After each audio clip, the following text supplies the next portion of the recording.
ఈనాటి ధ్యాన భాగముగా మొదటి సమయాలు గ్రంథము 3వ అధ్యాయము 1 నుంచి 10 వచనాలు చదివి వినిపించండి.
దేవునికి స్తోత్రం. హల్లెలూయా. దేవుని పేరట కూడిన మీ అందరికీ ప్రత్యేకమైన వందనాలు తెలియజేస్తున్నాను. మరి గడిచిన కాలం అంతా దేవుడు ఎంతగానో మనందరినీ దాచి కాచి కాపాడి భద్రపరిచిన విధానాన్ని బట్టి ఒకసారి గట్టిగా ఆయనకి స్తోత్రాలు చెప్తామా? హల్లెలూయా. దేవునికి స్తోత్రం. యాక్చువల్లీ ఈరోజు విస్మయం పొందే విందులు చెప్పాలి, కానీ రాత్రి కాలంలో మనకి నూతన సంవత్సర ఆరాధన ఉంది కాబట్టి దానికి సంబంధించిన వర్తమానాన్ని ఇవ్వడం బాగుంటుంది అని ప్రభు నన్ను ఎంతగానో ప్రేరేపించారు. మరి ఆ నూతన సంవత్సరాన్ని మనం ఎదుర్కొనడానికి ఒక వర్తమానంతో మనం సిద్ధపడాలని నేనైతే భావించాను. ప్రభు నన్ను ఆ విధంగా ప్రేరేపించాడు. ఈ వాక్యాన్ని బట్టి రాత్రి కాలంలో ఈ విధంగా సిద్ధపడి రండి. దేవునికి స్తోత్రం. హల్లెలూయా. ఎంతమంది సిద్ధంగా ఉన్నారు వాక్యాన్ని వినడానికి? దానికంటే ముందుగా మన పాటను సమయానికి రిలీజ్ చేయడానికి మరి దేవుడు ఎంతగానో దాన్ని అనేక మంది ఆదరిస్తున్నారు. అనేక మంది వారి కామెంట్ల ద్వారా చాలా చక్కని పాట, ఆదరణ కలిగించే పాట, మంచి పాటను రిలీజ్ చేశారని చాలామంది అభినందనలు చెప్పారు. మరి ఈ పాటలో సహకరించిన అందరికీ కొంతమంది సంఘస్థులు కూడా సహకరించారు. నాగలక్ష్మి గారు, దైవదీవెని గారు, అరుణ్ కుమార్ గారు, నాథశాంతి గారు, లూదియా గారు, మరి రానక్క, శ్రీ సెలిప్సీన్ గారు, రానక్క వాళ్ళ అమ్మగారు సారా గారు, వీళ్ళందరూ కూడా సహకరించారు ఎంతగానో. వారందరినీ బట్టి ప్రభునామాన ఎంతగానో వందనాలు తెలియజేస్తున్నాను. అలాగే మరి ఈ పాట ఎంతగా వెళ్ళడానికి మరి ఆ పాట పాడిన నిస్సి జాన్ గారు, మరి వారు ఎంత బిజీగా ఉన్నప్పటికీ మన పాట పాడడానికి ఎంతగానో కృప చూపించారు. అలాగే నేను ఎంత విసిగించేసినా సరే నాకు తగ్గట్టు మ్యూజిక్ అందించడానికి ఎంతగానో ప్రయత్నం చేశారు సునీల్ అన్న. మరి సునీల్ అన్నని బట్టి కూడా నేను ఎంతగానో మరి ఆనందిస్తున్నాను. ఆయనకు కూడా ప్రత్యేకమైన ధన్యవాదాలు తెలియజేస్తున్నాను. అలాగే ఈ పాటను షేర్ చేసిన, లైక్ చేసిన, కామెంట్ చేసిన మీ అందరికీ కూడా ప్రభునామాన వందనాలు తెలియజేస్తున్నాను. ఎంతమంది ఈ పాట ద్వారా ఆనందిస్తున్నారో చప్పట్ల ద్వారా మీ ఆనందాన్ని తెలియజేయండి. దేవునికి స్తోత్రం. హల్లెలూయా. ఒక మంచి పాటను, ఈ పాట ప్రారంభం అవ్వడానికి లేదా మన చెవి దాకా రావడానికి వీళ్ళందరూ పని చేయడానికి తెర వెనక ఒక ఆయన ఉన్నారు, లిరిసిస్ట్. ఆయన లేకపోతే పాటే లేదు. మరి అద్భుతమైన పాటను ఈ నూతన సంవత్సరానికి మనందరికీ ఇచ్చిన దైవజనులకు కూడా గట్టిగా చప్పట్లు కొట్టి దేవుని నామమును మహింపరుద్దాం. దేవునికి స్తోత్రం. హల్లెలూయా. ఒక చిన్న పల్లవి పాడి వాక్యంలోకి వెళ్ళిపోదాం. నేనే పాడలేదు, ఇప్పుడు దాకా అందరూ పాడారు, నేను పాడలేదు.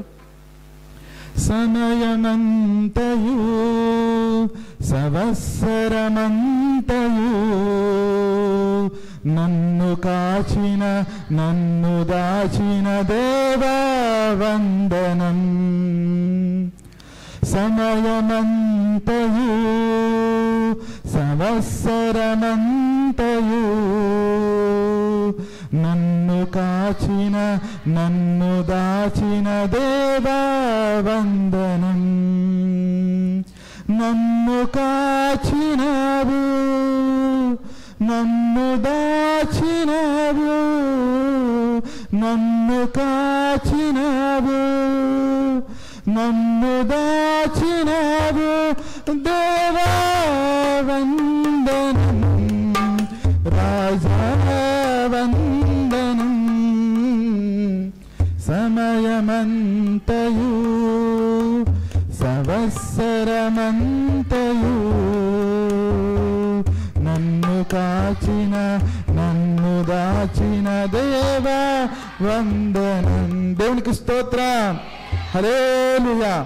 అందరూ పాడుకునే పాట, చాలా చక్కని పాట. దేవునికి స్తోత్రం. మరి ఈరోజు ఒక మంచి వర్తమానంలోకి మనం వెళ్దాం. వర్తమానం పేరు ఏంటంటే ఒక్క రాత్రి చాలు. చెప్పండి, ఒక్క రాత్రి చాలు. 1 night is enough. ఒక్క రాత్రి చాలు.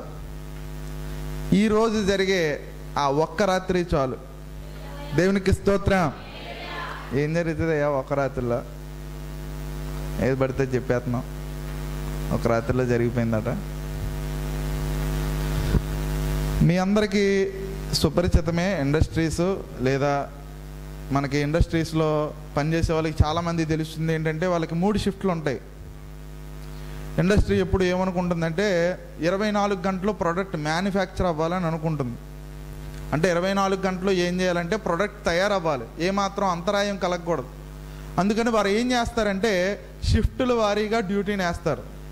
మన భారతదేశం చట్ట ప్రకారంగా ఏ వ్యక్తి అయినా సరే 8 గంటలు మాత్రమే పని చేయాలి. అంతకంటే ఎక్కువ పని చేయించుకుంటే ఏ ఫ్యాక్టరీ అయినా అది వెట్టి చాకరీ చేయించుకుంటుంది, దాని మీద కేసు వేయచ్చు. 8 గంటలకు మించి పని చేయకూడదు. ఒకవేళ 8 గంటలకు మించి పని చేస్తే ఖచ్చితంగా ఇచ్చే అమౌంట్ కంటే ఎక్కువ అమౌంట్ వేతనాన్ని వారికి ఇవ్వాలి. ఉదయం ఏ షిఫ్ట్ ఉంటుంది, మధ్యాహ్నం పూట బి షిఫ్ట్ ఉంటుంది, రాత్రి పూట సి షిఫ్ట్ ఉంటుంది. ఉదయం 6 గంటల నుంచి 2 గంటల వరకు జరిగేదాన్ని ఏ షిఫ్ట్ అంటారు. 2 గంటల నుంచి 10 గంటల దాకా జరిగేదాన్ని బి షిఫ్ట్ అంటారు. 10 గంటల నుంచి మళ్ళీ ఉదయం 6 గంటల దాకా జరిగేదాన్ని సి షిఫ్ట్ అంటారు. షిఫ్టుల భారీగా పనిచేస్తూ ఉంటారు. ఈ రాత్రి కాలంలో షిఫ్ట్లో పనిచేసే వాళ్ళకి చాలా ఇబ్బంది. దేవునికి స్తోత్రం. మా చెల్లి వచ్చింది మొన్న అమెరికా నుంచి. మన షిఫ్ట్ల కోసం మాట్లాడుతుంది. అన్న మేము ఇలా అమెరికాలో షిఫ్ట్ల వారీగా పనిచేస్తాం, కాసేపు డ్యూటీ చేస్తాం, కాసేపు చదువుకుంటాం. మాకు తగ్గట్టుగా, మాకు సమయానికి తగ్గట్టుగా అక్కడ చాలా చోట్ల మాకు పని దొరుకుతుంది. షిఫ్ట్ల వారీగా పనిచేస్తాం. అప్పుడు నాకు అనిపించింది, అవును నిజమే, షిఫ్ట్ల వారీగా పనిచేస్తూ ఉంటారు. ఇప్పుడు రాత్రి 10 గంటలకి ఒకళ్ళు షిఫ్ట్ నుంచి వచ్చేస్తూ ఉంటారు. అవునండి, రాత్రి 10 గంటలకి ఒకళ్ళు షిఫ్ట్ నుంచి వచ్చేస్తూ ఉంటారు. 10 గంటలకు ఒకళ్ళు షిఫ్ట్కి వెళ్తూ ఉంటారు. రాత్రి షిఫ్ట్ పగల షిఫ్ట్ మారే సమయంలో, ఆ మధ్య సమయంలో చాలా కన్ఫ్యూజన్ ఉంటుంది, చాలా గందరగోళం ఉంటుంది. ఆ షిఫ్ట్ అయ్యే టైంలో చాలా విపరీతమైన పరిస్థితులు ఉంటాయి. ఒకసారి హాస్పిటల్లో ఒక పేషెంట్ని పరామర్శించడానికి వెళ్ళినప్పుడు సరిగ్గా రాత్రి కాలంలో వాళ్ళ షిఫ్ట్లు మారుతున్నారు.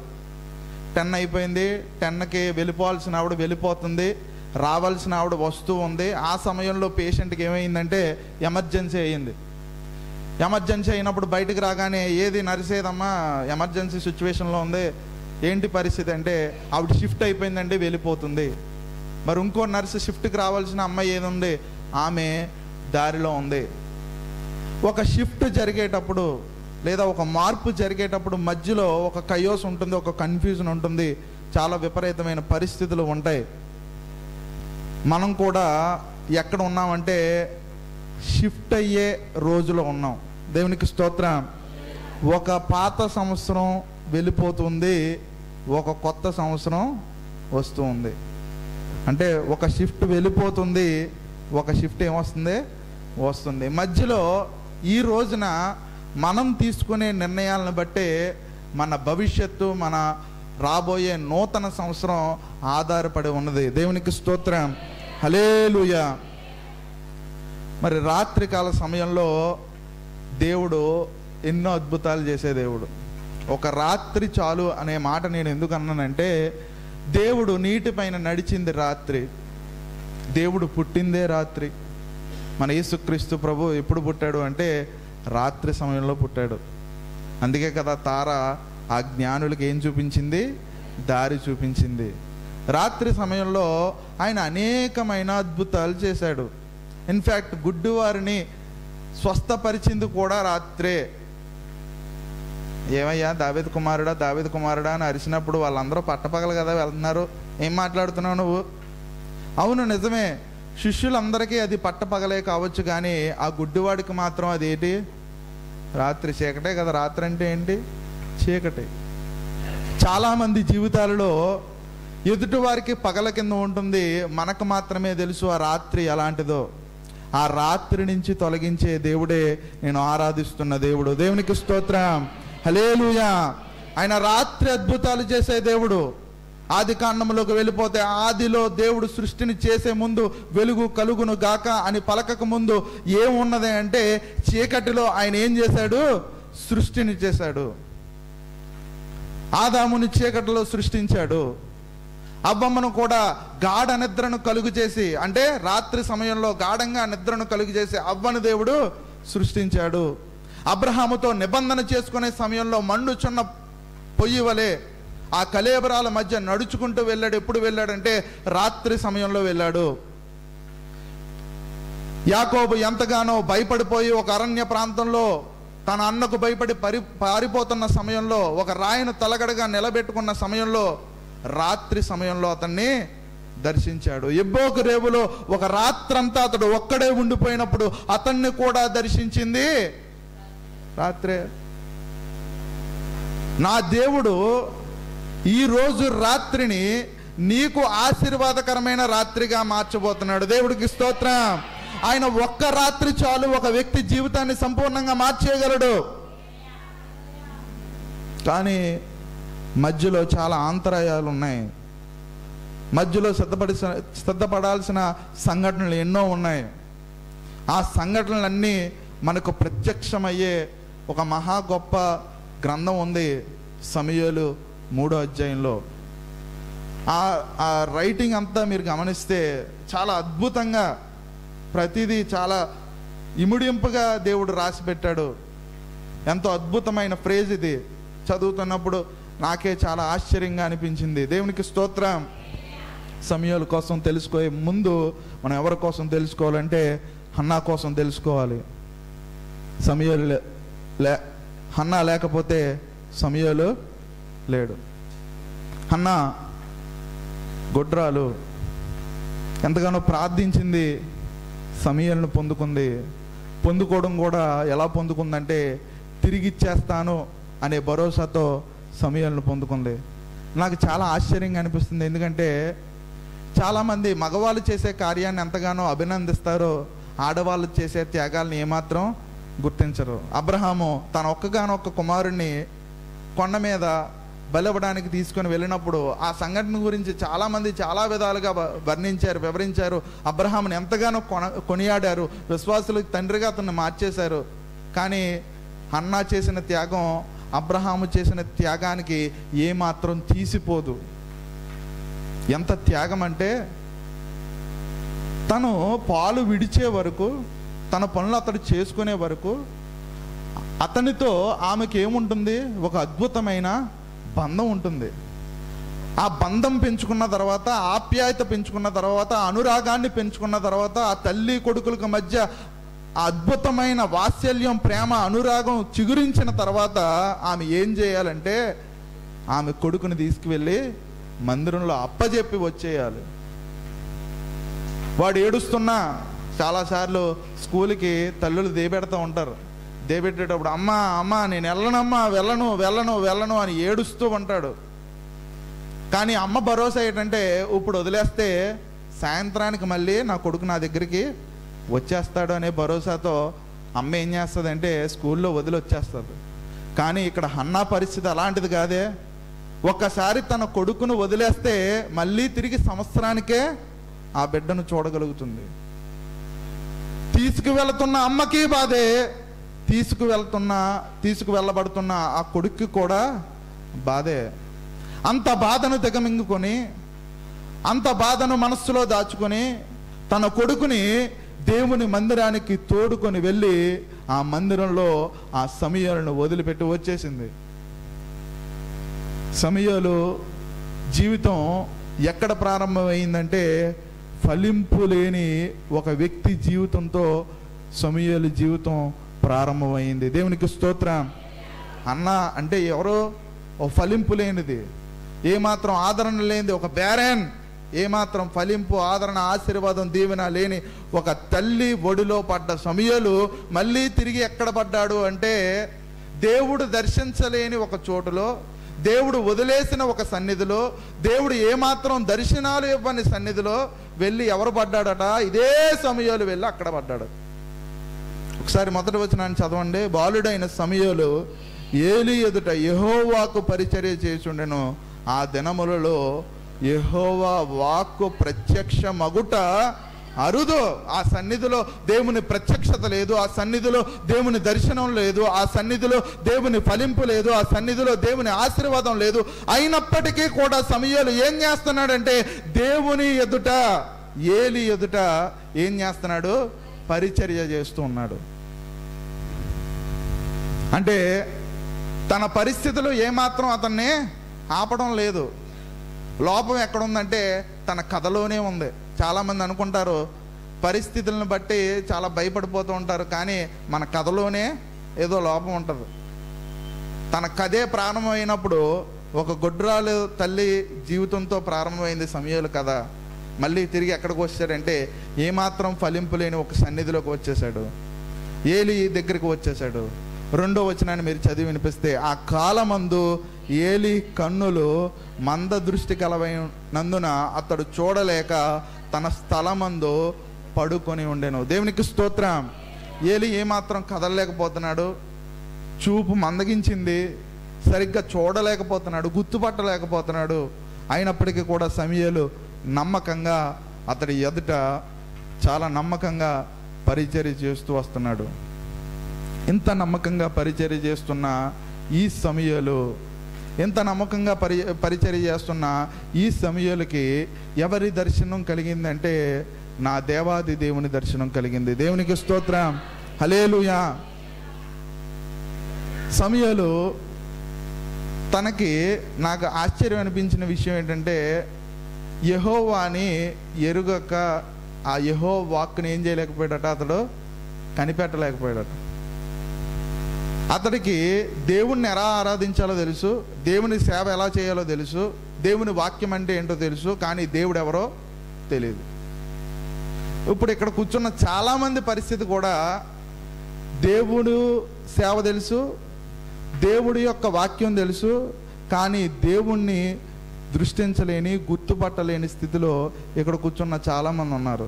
కెమెరాలో ఉన్నవాళ్ళు కూడా ఉన్నారు. దేవునికి స్తోత్రం. దేవుని ఏమాత్రం గుర్తుపట్టలేని స్థితిలో ఉన్నాం మనం. దేవుణ్ణి దృష్టించలేని స్థితిలో ఉన్నాం. దేవుని ఏమాత్రం ఆయన దేవుడని, ఆయన వాక్యమే నా దగ్గరికి వస్తుందని, ఆయన వాక్కుతో నాతో మాట్లాడుతున్నాడని, ఆయన వాక్యంతో నన్ను దర్శిస్తున్నాడని, ఆయన వాక్యంతో నన్ను బలపరుస్తున్నాడని, ఆయనే వాక్య రూపంగా నా మధ్యకు వస్తున్నాడని నమ్మలేని స్థితిలో, దేవుని వాక్యాన్ని కనిపెట్టలేని స్థితిలో చాలామంది ఉంటున్నారు విశ్వాసులు. అలాగే సమూయేలు కూడా దేవుని సేవ అంతా తెలిసినప్పటికీ దేవుని వాక్యం అంటే ఏంటో తెలియని స్థితిలో ఉన్నాడు. ఆ సమయంలో 3వ వచనం, దీపము ఆరిపోక మునుపు సమూయేలు దేవుని మందసమున్న యెహోవా మందిరములో పడుకొని ఉండెను. దేవునికి స్తోత్రం. దీపం ఆరిపోయే ముందు ఎలా ఉంటుందండి? రెపరెపలా ఆడుతూ, అంటే బ్లింక్ అవుతూ ఉంటుంది, ఇలా రెపరెపలా ఆడుతూ ఉంటుంది దీపం ఆరిపోయే ముందు. అంటే పూర్తి వెలుగునివ్వలేదు. ఆ పూర్తి వెలుగుని ఇవ్వలేని పరిస్థితిలో అందరూ పడుకొని ఉంటుండగా అతడికి ఎవరి వాక్కు ప్రత్యక్షమైందంటే ఆ దేవుని వాక్కు అతడికి ఏమైంది? ప్రత్యక్షమైంది. సమూయేలు, సమూయేలు. వెంటనే లేచాడు, ఏలీ దగ్గరికి వెళ్ళిపోయాడు. నన్ను పిలిచారా అండి? నేను పిలవలేదయ్యా, వెళ్ళి పడుకో. సరే వెళ్ళి పడుకుంటాను. మళ్ళీ 2వసారి, సమూయేలు, సమూయేలు. అయ్యా పిలిచారా అండి? నేను నిన్ను పిలవలేదయ్యా, వెళ్ళి పడుకో. మూడోసారి సమూయేలు సమూయేలు పిలిచారా అండి? వెంటనే ఎవరికైతే దృష్టి లేదో అతడు గుర్తుపడుతున్నాడు. ఏం గుర్తుపడుతున్నాడు అంటే వీడితో మాట్లాడేది ఖచ్చితంగా దేవుడై ఉంటాడు. దేవునికి స్తోత్రం. ఇక్కడ సమూయేలుకి దృష్టి ఉంది, చెవులు వినబడుతున్నాయి. కానీ ఏలీకి దృష్టి లేదు, కానీ చెవులు మాత్రం వినబడుతున్నాయి. కానీ ఏలీ ఏం వినలేకపోతున్నాడంటే దేవుని వాక్కును వినలేకపోతున్నాడు. కానీ చంటి పిల్లాడైన సమూయేలు ఎవరి వాక్కును వినగలుగుతున్నాడంటే దేవుని వాక్కును వినగలుగుతున్నాడు. దేవుని వాక్కు వినే సమూయేలు దేవుణ్ణి గుర్తుపట్టలేకపోతున్నాడు. కానీ ఏలీ దేవుని వాక్కును గుర్తుపట్టగలుగుతున్నాడు. దేవునికి స్తోత్రం, హల్లెలూయా. ఈ మధ్యకాలంలో చాలా మందికి ఉన్న డౌట్ ఏంటంటే యంగర్ జనరేషన్ దేవుని సేవకు వస్తుంది, ఓల్డ్ జనరేషన్ కూడా దేవుని సేవలో ఉంది. దేవుని సేవలో ఒక పాత తరం ఉంది, దేవుని సేవకు ఒక కొత్త తరం వస్తుంది. దేవుని యొక్క వాక్కు కొత్త తరానికి వినబడుతుంది, కానీ దేవుడు అంటే ఏంటో అనుభవపూర్వకంగా తెలిసిన పాత తరం ఒకటి ఉంది. ఇప్పుడు సమూయేలుకి దేవుణ్ణి అంటే సమూయేలును పిలిచేది దేవుడని గుర్తుపట్టింది ఎవరు? తన అనుభవం ద్వారా ఒక పాత తరం వ్యక్తి. కానీ దేవుని మాట వినేది ఎవరు? ఒక కొత్త తరం వ్యక్తి. వీళ్ళిద్దరూ కలిసి దేవుని సేవను ముందుకు తీసుకువెళ్ళాలి. కానీ ఈ కొత్త వాళ్ళంతా ఇంతే, ఈ పాత వాళ్ళంతా ఇంతే అని ఇద్దరు డిఫర్ అయిపోవడం వల్ల ఏ ప్రయోజనం క్రైస్తవ్యానికి ఉండదని నేను ప్రగాఢంగా నమ్ముతున్నాను. దేవునికి స్తోత్రం. పాత తరం యొక్క అనుభవాలు కావాలి, పాత తరం యొక్క ఆ జ్ఞానం కావాలి, పాత తరం యొక్క ఆ దేవుని ప్రత్యక్షత కావాలి, కొత్త తరం యొక్క వాక్కు శక్తి, వారికి ఉన్న అభిషేకం, వారికి ఉన్న బలం వారికి కావాలి. ఇక్కడ సమూయేలుకి ఏముందంటే యవనస్తుడు, బలం కలిగిన వాడు, రేపు పొద్దున్న ప్రవక్తగా మారిపోయే ఒక మహా గొప్ప ప్రవక్త. కానీ ఏలీ ఎలాంటి వాడు అంటే ఒక యాజకుడు స్థాయిలో ఏలీ ఉన్నాడు. ఇప్పుడు ఏలీ ఎదుట పరిచర్య చేసే స్థాయిలో సమూయేలు ఉన్నాడు. ఇప్పుడు ఒక పెద్ద షిఫ్ట్ జరుగుతుంది. ఏ షిఫ్ట్ అంటే అది ఏలీ యాజకుడి స్థానంలో ఉన్నాడు, యాజకుడి దగ్గర పరిచర్య చేసే స్థానంలో సమూయేలు ఉన్నాడు. కానీ దేవుని వాక్కు ప్రత్యక్షం అయిన తర్వాత సమూయేలు ఏ స్థాయికి వెళ్ళిపోతున్నాడంటే ప్రవక్త స్థాయికి వెళ్ళిపోతున్నాడు. అంటే యాజకుడు మించిన స్థాయికి సమూయేలు వెళ్ళిపోతున్నాడు. ఒక పెద్ద షిఫ్ట్ జరుగుతుంది. దేవునికి స్తోత్రం. ఇప్పుడు దాకా యాజకుడు ఎదుట పరిచర్య చేసే వ్యక్తి ఒక్క రాత్రిలో ఎలా మారిపోయాడంటే ఒక మహా గొప్ప ప్రవక్తగా మారిపోయాడు. ఒకసారి గట్టిగా చప్పట్లు కూడా దేవుని మహిమపరుస్తారా? నా దేవునికి ఒక్క రాత్రి చాలు. నా దేవునికి ఆయనకి ఎన్నో రాత్రులు అక్కర్లేదు. ఆయన రాత్రి సమయంలో కార్యాలు చేసే దేవుడు. పౌలు శైలిలో ఖైదీ చేయబడిన తర్వాత వాళ్ళ స్తుతుల మూలంగా ఆ జైలు యొక్క గోళ్ళన్నీ ఏమైపోయాయి? బద్దలైపోయాయి. భూకంపం వచ్చేసింది వాళ్ళ స్తుతుల ద్వారా. రాత్రి సమయంలో పేతురు కూడా రాత్రి సమయంలోనే బంధింపబడినప్పుడు తిరిగి క్షేమంగా సంఘానికి వచ్చేసాడు. రాత్రి సమయంలో దేవుడు చేసే అద్భుతాలు, రాత్రి సమయంలో దేవుడు చేసే ఆశ్చర్యాలు, రాత్రి సమయంలో దేవుడు చేసే మహా గొప్ప కార్యాలు మన ఊహకు కూడా అందనివి. దేవునికి స్తోత్రం. అయితే ఈ రాత్రి సమయంలో సమూయేలును దర్శించడానికి దీపం మారిపోతున్న సమయంలో ఎవరు వస్తున్నారంటే ఒక మహా గొప్ప దేవుడు వస్తున్నాడు. కానీ సమూయేలు ఏం చేయలేకపోతున్నాడంటే దేవుని వాక్కును ఏమాత్రం గుర్తుపట్టలేక ప్రతిసారి ఏలీ ఎదుటికి వెళ్తూ ఉన్నాడు. ఇది కంప్లీట్గా జరుగుతూ ఉంది. కన్ఫ్యూజన్, ఏమాత్రం అర్థం కావట్లేదు తనకి. అర్థం కాని ఆ పరిస్థితిలో ఎప్పుడైతే ఏలీ ఈసారి నిన్నెవరైనా పిలిస్తే నీ దాసుడు ఆలకిస్తున్నాడు, ఆజ్ఞివ్వు అని చెప్పు నువ్వు అని చెప్పి ఏలీ చెప్పిన తర్వాత సమూయేలు వెళ్ళిపోయి మళ్ళీ ఎక్కడైతే పడుకున్నాడో మళ్ళీ అదే స్థానానికి వెళ్ళిపోయాడు. ఎక్కడైతే తను పడుకున్నాడో అదే స్థానానికి వెళ్ళాడు. ఎందుకు అదే స్థానానికి మళ్ళీ తిరిగి వెళ్ళాడు? దేవుడు ఒక వ్యక్తిని ఒక ప్రత్యేకమైన చోటులో ఏం చేస్తాడంటే మీట్ అవుతాడు. ఒక మీటింగ్ ప్లేస్ ఉంటుంది, అంటే కూడిక, దేవునికి మనకి మధ్య కూడిక జరిగే చోటు ఉంటుంది. మొదట్లో ఆదామా నీవెక్కడా నీవెక్కడా నీవెక్కడా అని తిరిగాడు యెహోవా దేవుడు. ఎందుకు? మీటింగ్ ప్లేస్కి ఎవరు రాలేదు? ఆదాము రాలేదు. ప్రత్యక్ష గుడారము అంటే ఏంటి? మోషే నిర్మించిన ప్రత్యక్ష గుడారం. దానికి కారణం ఏంటి? దేవుడు మానవుల్ని కలుసుకునే చోటు, మీటింగ్ ప్లేస్. ఆ తర్వాత దైవమే భూమి మీదకి వచ్చింది. ఆ దైవం పేరు ఏంటంటే యేసుక్రీస్తు ప్రభు. ఆ యేసుక్రీస్తు ప్రభు నామములో ఎవరైతే కూడుకుంటున్నారో వాళ్ళు ఎవరితో కూడుకుంటున్నారంటే ఎవరి మీటింగ్ ప్లేస్ అంటే అది దేవుడు మానవులు కలుసుకునే ఒక గొప్ప మీటింగ్ ప్లేస్ అది. అందుకే ఆయన అంటాడు, నేనే మార్గము, నేనే సత్యము, నేనే జీవము. అంటే మనం దేవుణ్ణి కలుసుకునే చోటు, మనం దేవుణ్ణి మీట్ అయ్యే చోటు, ఆ మీటింగ్ ప్లేస్ ఎవరంటే నా ప్రభు అయిన యేసుక్రీస్తు. దేవునికి స్తోత్రం.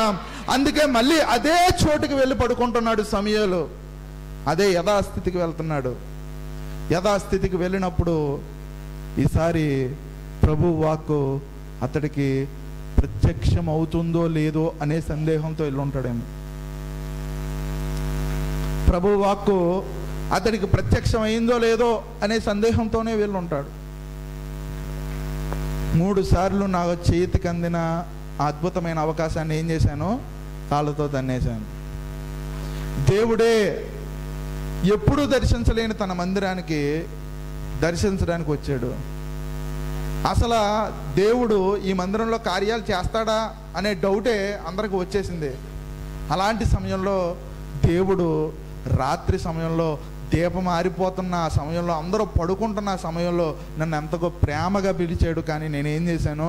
నా ప్రభువు మాటను వినలేదు. మళ్ళీ నన్ను పిలుస్తాడంటావా? పిలుస్తాడా? నన్ను ఖచ్చితంగా పిలుస్తాడా? ఒకసారి ఏలి చెప్పిన మాటను ఒకసారి చదవండి. 9వ వచనం. నీవు పోయి పండుకొమ్ము, ఎవరైనా నాకు ఒక చెప్పండి, వీడికి నిద్ర పడుతుంది. ఇప్పుడు నువ్వు పోయి పడుకో. 3 సార్లు ఏలి పిల్లలేదు, కానీ ఈసారి ఏం చేయి? నువ్వు వెళ్ళి పడుకో. ఈసారి ఎవరైనా పిలిస్తే లేచి నువ్వు చెప్పాల్సిన మాట నేను నీకు చెప్తున్నాను అని ఎవరు చెప్తున్నారు? ఏలి చెప్తున్నారు. ఇప్పుడు సమూయేలుకి నిద్ర పడుతుందా? సమూయేలు ఏం చేయాలి ఇప్పుడు? యవనస్తులందరికీ అత్యంత చిరాకైన విషయం ఏంటంటే వెయిట్ చేయడం. వెయిట్ చేయడం అంత చిరాకు భూమి మీద ఎక్కడ ఉండదు. వెయిట్ చేయరా? ఓ ఫ్రెండ్ అబద్ధాల్లోనే గొప్ప అబద్ధం ఏంటంటే, ఎక్కువ మంది చెప్పే అబద్ధం ఏంటంటే, ఒరే 5 నిమిషాల్లో నీ దగ్గర ఉంటానురా. ఇది అద్భుతమైన అబద్ధం అట. ఎక్కువ మంది ఎక్కువసార్లు చెప్పే అబద్ధం. ఒరే 5 నిమిషాల్లో నీ ముందు ఉంటాను. ఒరే ఎంతసేపట్లో వస్తారా? గంటలో వచ్చేస్తాను రా. 2 గంటలైనా రాడు. 3 గంటల దాకా నువ్వు బస్ స్టాప్లో పోయే పల్లీలు, చకోడీలు, పాప్కార్న్ ప్యాకెట్లు అన్నీ తినేసినా సరే వాడు మాత్రం రాడు. వెయిట్ చేయడం అంత చిరాకు యవన కాలంలో ఉన్న పెద్దోళ్ళు అయితే ఏ పని ఉండదు అనుకోండి, వెయిట్ చేయగలుగుతారు, వాళ్ళకి ఓపిక ఉంటుంది. కానీ కుర్రోళ్ళకి ఏముండదు. అది బాలుడైన సమూయేలుకి ఏముండదు, ఓపిక ఉండదు. ఆ ఓపిక లేని సమూయేలు ఏం చేస్తున్నాడంటే ప్రభువు కోసం ఎదురు చూస్తూ ఉన్నాడు. ఎదురు చూస్తున్న సమయంలో, ఏడుస్తున్న సమయంలో, బాధపడుతున్న సమయంలో, 3 సార్లు దేవుని వాక్కును గుర్తుపట్టలేకపోయినని బాధపడుతున్న సమయంలో మళ్ళీ నా దేవాతి దేవుడు ఎవరిని పిలిచాడంటే సమూయేలు, సమూయేలు అని ఆ బాలుడిని పిలిచాడు. దేవునికి ఒకసారి గట్టిగా స్తోత్రం చెప్తారు. 2021లో దేవుడిని ఎన్నో వాక్యాలతో దర్శించాడు. 2022లో దేవుడు ఎన్నో వాక్యాలతో నిన్ను దర్శించాడు. 2023లో దేవుడు ఎన్నో వాక్యాలతో నిన్ను దర్శించాడు. ఈ 3 సంవత్సరాలు నువ్వు ఆయన వాక్కుకు స్పందించలేదేమో. ఈ 3 సంవత్సరాలు ఆయన వాక్యాన్ని నువ్వు గుర్తుపట్టలేదేమో. ఈ 3 సంవత్సరాలు దేవుణ్ణి నువ్వు గుర్తుపట్టలేదేమో. ఈ 3 సంవత్సరాలు ఆయన నుంచి దూరంగా మనుషుల వైపుకి వెళ్ళావేమో. ఈ 3 సంవత్సరాలు మనుషుల సహాయానికి వెళ్ళేవేమో. ఈ 3 సంవత్సరాలు మనుషుల మీద ఆధారపడడానికి వెళ్ళేవేమో. కానీ 2024వ సంవత్సరంలో, ఈ రాత్రి కాలంలో 24వ సంవత్సరాన్ని ఎదుర్కొంటున్న నీవు ఈ రాత్రి చాలు